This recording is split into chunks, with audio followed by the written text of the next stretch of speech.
Hey friends, if you encounter this issue where applications freeze when an external hard drive is connected to your system, then please watch this video. I will guide you through the resolutions.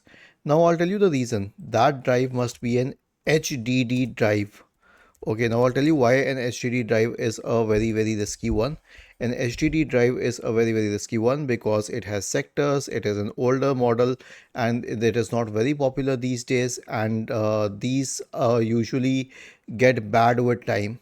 So here's what you can do. You can try that hard disk on a different system if it works.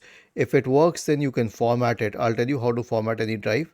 Simply go to that drive, right click on it, select format, make sure that NTFS is selected here.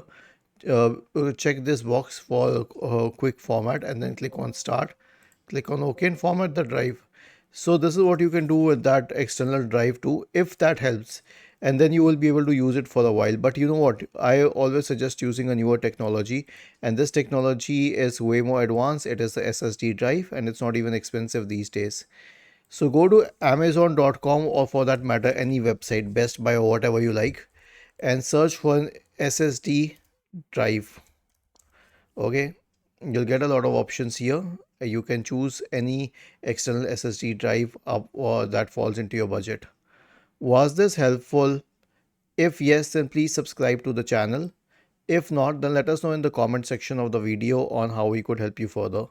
Thank you for watching this video and have a nice day.